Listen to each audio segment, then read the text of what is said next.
नमस्कार दोस्तों, स्वागत है आपके अपने YouTube चैनल पर। तो आज अपन बात करेंगे एसएससी जीडी मेडिकल के बारे में। आज आपको सब बताएंगे कि ज़्यादातर बच्चों को मेडिकल आउट क्यों कर रहे हैं, या री मेडिकल जिनको दे रहे हैं उनको भी एक तरह से आउट ही कर रहे हैं, ठीक है ना। और री मेडिकल पास क्यों नहीं कर रहे हैं, और कर रहे हैं तो किसको कर रहे हैं, और ज़्यादा पॉइंट कहाँ से आ रहे हैं, कौन से पॉइंट को ज़्यादा महत्व दिया जा रहा है, ठीक है। उसके बारे में अपन बात करेंगे। अपन बात करेंगे, देखो जिनका मेडिकल हुई उन्हीं से बात हुई, ठीक है। तो बात आती है कि मेडिकल जैसे कि आपको 7 बजे अंदर एंटर कराए आपको, ठीक है, तो 9 बजे के आसपास आपका जो होता है प्रोसीजर शुरू होगा, ठीक है ना, शुरू होता है आपका। सबसे पहले मैं आपको बताऊं तो आपको अंदर ले जाएंगे, सबसे पहले आपको एक फॉर्म फिल करेंगे जो कि हर एक मेडिकल में होता है, ठीक है। आपको एक फॉर्म फिल करेंगे। ये फॉर्म फिल होने के बाद उसके बाद आपका मेडिकल जो है शुरू होता है, आपका मेडिकल शुरू होना शुरू होता है, ठीक है। सबसे पहले मैं यदि बात करूं आपके ये पॉइंट की, तो पॉइंटों की यदि बात करूं तो एक हो गया आँख, आई साइट, आँख का हो गया, आँख का हो गया। एक हो गया आपका कान का,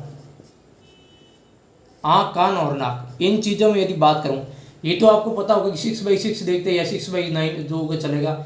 जिसका भी लेसिक होगा, लेसिक ऑपरेशन होता है, जो होता है वो पता नहीं चलता है इसमें, ठीक है ना। और कलर विजन जिसका है, जिसका कलर विजन है उसको तो परमानेंट बाहर है, वो तो डिफेंस में जा ही नहीं सकते, क्योंकि जब वो देख नहीं सकता, कलर विजन में नहीं बाहर है, तो वो डिफेंस में नहीं जा सकता। ये परमानेंट पॉइंट होता है, कैसे सही नहीं होता, ठीक है। कान की रिवाज है, कान में आपके कोई छेद नहीं होना चाहिए, ठीक है। कान की ये मेन छेद ही देखते हैं और कान देख लेते हैं एकदम सही है। कान आपका साफ होना चाहिए, साफ नहीं है तो आपको जैसे री मेडिकल दिए तो उसमें आप आराम से पास हो जाएंगे, ठीक है। अब नाक की यदि बात करें, नाक की यदि बात करो तो नाक में जो महीन आपके जो जैसे कि किसी किसी के नाक में जो है मांस ज़्यादा बढ़ जाए, जिसके कारण सांस में तकलीफ आती है, ठीक है ना। उसके कारण आपके नाक के जो छेद होते हैं वो चेक किया जाता है। 99 सबके ये सही होता है, ठीक है। ये एकदम सबके जो है सही होता है। उसके बाद अपन बात करेंगे नौकनी, घुटने की यदि बात करें, घुटने, ठीक है। घुटने की यदि मैं बात करूँ, नौकनी की, ठीक है, तो नौकनी में मैं यदि बात करूँ आपके घुटने की, इसमें क्या होता है, सबसे पहले आपको मतलब देखिए आपको खड़ा किया जाएगा। आपको जैसे ये आपकी पैर है, ठीक है, आपका पैर ऐसे है, ये आपके यहाँ पे है, ये आपके पैर, यहाँ पे घुटने में बीच में जो गैप है ये देखा जाएगा। ये गैप जो मेंटेन, जो गैप होता है वो मेंटेन होना चाहिए, ठीक है। इसके बीच में से आपको आराम से 1-1.5 सेंटीमीटर का गैप आराम से होना चाहिए, ठीक है। 1.5 सेंटीमीटर गैप आपको कोई तकलीफ, आपको ये टच नहीं होना चाहिए, ठीक है ना। और कुछ क्राइटेरिया होता है जो इसमें होता है।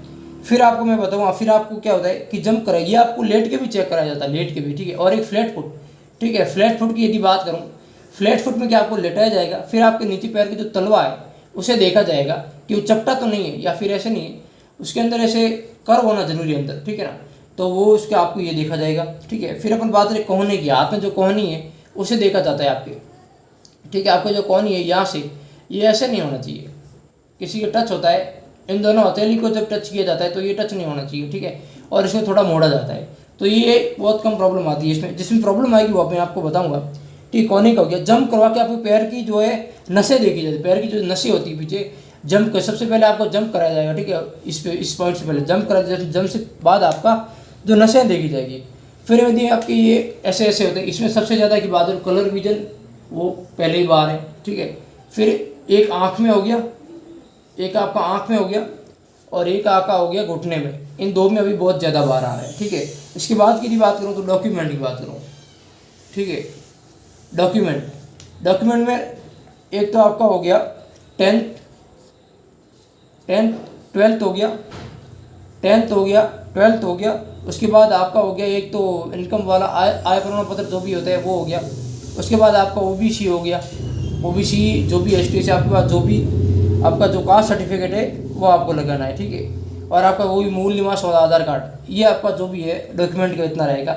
इन सब का एक सेट चाहिए आपको, एक सेट बना के पिनअप करके आपको लेके जाना है।